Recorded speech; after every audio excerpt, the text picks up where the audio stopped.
All right, folks, got a great question from a viewer the other day. Everyone talks about creating a financial plan. What does a plan look like? I mean, actually, what does it look like? Is it a Word document? Is it a worksheet analysis in something like Excel? Is it the output of a comprehensive software package like NewRetirement that I recommend? Or is it just in your own head? Hey, folks, great question. Great question. This is why I ask you to send me questions, send me concerns, because good chance somebody else has the same problem. We can help as a community. So please keep giving comments. And when you give a comment, tell me where you're from. Love hearing that. And if you could stress it, if you can handle it, hit a like button. Really appreciate that. Hey, so let's get on with this. The short answer, my financial plan is inside of a worksheet that I created and a software package.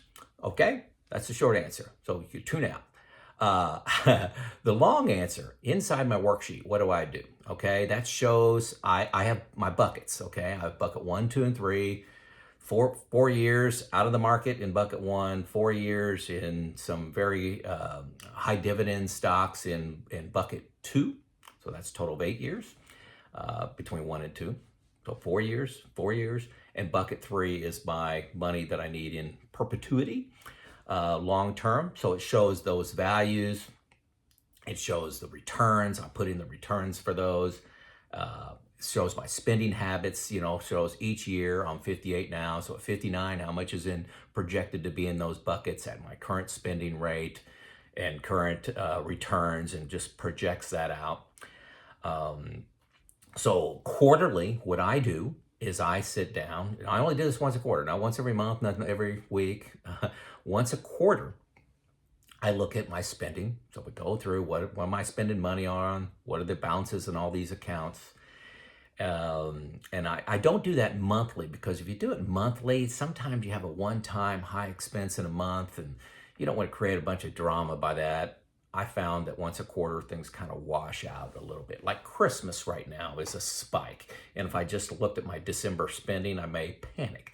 Look at it over 3 months. So a spending rate analysis, I look at the health of each bucket. Should I make any moves? Okay. Got a lot of money, movies on videos on moves.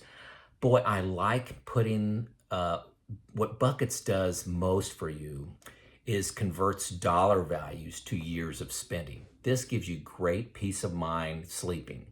If I told you I had $350,000 in bucket 1, what's that mean? But if I told you that was 3.5 or 4 years of expenses, when a bear market happens, you're in the middle of a bear market, you've got 3-4 years worth of expenses covered out of the stock market. So that is the big, comfort, big hug you get from using buckets. So I like seeing that once a quarter. Am I in good shape? Do I need to do anything with my buckets? Is bucket 1 able to do what it's supposed to do? Bucket 2, bucket 3, do I need to make any moves? Okay. It is definitely a big feel good. So I'm looking at all my buckets and what's going in and out of them. I do a comparison of funds, so I have invested in some certain, mutual funds. How are they operating? I use Portfolio Visualizer, exceptional software to say, okay, here's my funds, here's how they're progressing. Here's some comparison funds that I use that are, low-cost index funds that I would potentially use out of Vanguard. And I just compare how am I doing versus, the total stock market, and just see if I want to make any moves. And I rarely do, but it is comforting to know. And I look back at the last 5 years, 10 years, 15, 20, on back to 30 years to say, is my portfolio the one I want? And most time I do nothing, but it's about confidence. And it's only once a quarter. Also, I have an actions tab inside my worksheet, actions. So I have things in there like buy I bonds in January, or my CDs mature in February, something like that. So I have an actions tab in there, so I know what's coming next. All the inputs, things I need to change each month. I have like the sales color coded green, so I know, hey, these 6 cells I need to change and update once a quarter. And then significant actions are highlighted, like, hey, when I'm taking Social Security, age 70, it's got a big yellow line across the whole thing. And I can put in little pop-up notes inside of there. It's very easy to read when you create it. It's very easy. Other people may have a problem, like my wife looking at it. She probably wouldn't understand it. But somebody that, understands financials, in 2 minutes, they could pick up with what I'm doing. It's not that complex. So I also have a tab for Roth calculations. This is inside my worksheet still. So a tab for Roth calculations. Here's how much money I have coming in. Here's the tax brackets. Here's what my tax would be on, maybe a $100,000 Roth conversion, or here's what it would take to max out the 15% bucket or the 22% bracket, whatever you happen to be targeting. Also, what I do is each quarter I create a new worksheet. So I, pull up last quarter's worksheet, and then I change the name of it, make it this quarter's worksheet, then go in through and make all my changes and save it again. So I have a historical record going back of how things have changed. So that's what I do quarterly with my worksheet. My whole plan is there. It's very obvious to me. The second thing, and I said, move down here. Second way I've got my plan documented is through the NewRetirement software package that I recommend, link below. Please use that link. I get a little credit when you do that. But I like seeing my financial score. I input all the information. I do not link all my bank accounts to NewRetirement. I'm old school. I don't like doing that. It's safe, but everybody gets hacked, right? So I like seeing my financial score. I vary returns. You can put optimistic, average, pessimistic returns just with a quick, simple hit of a tab. I can vary those things and see what my health and accounts go to. This is where I've determined, as things sit right now, when I should take Social Security, what Roth conversions. The software recommends changes to you. Said, hey, you'll have $100,000 more in your account and you'll pay, $20,000 less in taxes if you do a $25,000 Roth conversion next year. So it's just very specific. I love that. And the software actually has been updated for you folks. It's been updated for the new 2.0 Inflation Reduction Act, or whatever it's called, that was just passed. Those more complex analysis of when to take Social Security, Roth conversions, taxes. Taxes is by far the number one reason that I use NewRetirement. If you're not managing your taxes and you're just looking at this year, what are my taxes this year, and the next year, what are your taxes this year? That's freaking scary and could be costing you hundreds of thousands of dollars if you're not managing that in advance and balancing out your income each year and not having massive spikes in certain years. Very common. I'll see somebody's analysis and they'll have 5 years of no income, and then they hit RMD age, and then their required minimum distribution age, and all of a sudden their taxes go off the roof. For those 5 years of no income, you should be taking a certain level, maybe maxing out the 10-12% bracket at a minimum.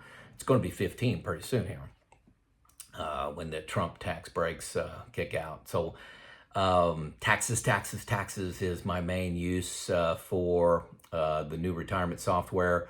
I also get random advice from the software. It may say, hey, your spending there may be some overlapping jobs that I have that I put in there as some income rather, and it'll say, hey, this doesn't look right, or hey, you're putting in a rate of return that is abnormally high. You sure you want to do that?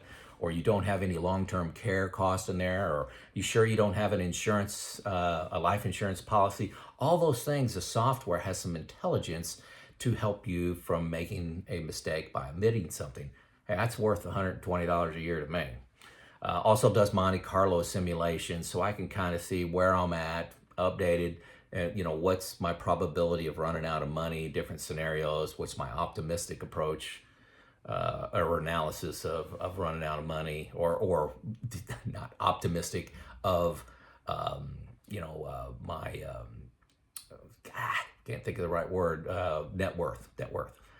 So I also do this really monthly, but especially every quarter, I review where I'm at with my retirement group. I have a 3-person group, one person being myself, where I will review my health, what I'm thinking about doing with Roth conversions, Social Security, what my taxes, and I not only do that to have them poke holes in what I'm doing, but if I have to teach what I'm doing or talk about what I'm doing, I have to understand it better, which if you have to teach, you have to educate and communicate, you have to know it a lot better.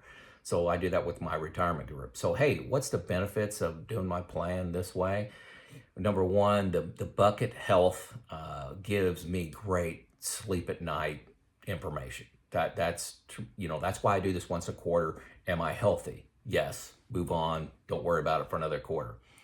I also use the new retirement graphics, the charts that you see a dip in the chart or you see some zeros in income in the chart. It jumps off the page that you need to do something, and the software will recommend that to you. Say, hey, you ought to think about it's worth $210,000 if you make Roth conversions during those 3 years that you're not even filling the 10-12% bracket.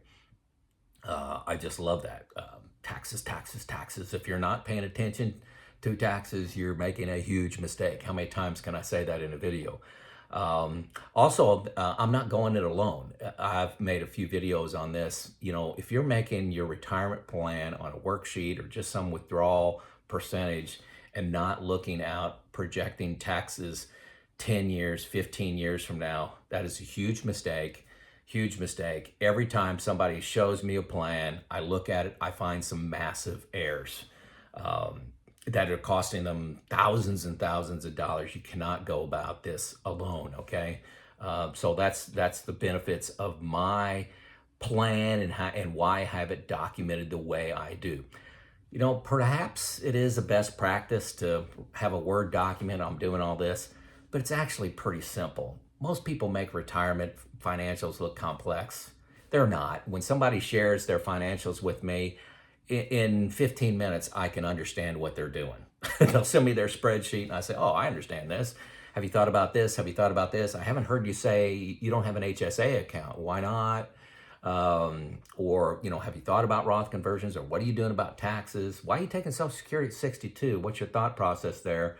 But it just jumps off the page. But maybe a Word document would be a best practice, but it just sounds like work to me. It's not going to add to my information or knowledge or just trigger me to take any action. I review my plan with my wife annually. Honestly, she just has no interest in any of this. I have a free financial advisor that I've talked about before that I use. I can meet with quarterly. He knows my plan, and we have agreed upon Death of Joe plan for my wife. She's going to go with an advisor. We have agreed on the price of that. He knows the plan, knows my wishes going forward. So that's ongoing. How do you document your plan? Tell me about it in the comments. Tell me where you're from. Maybe there's a best practice that you're doing that I can learn from and adjust and communicate that. So, hey, folks, it's Joe out.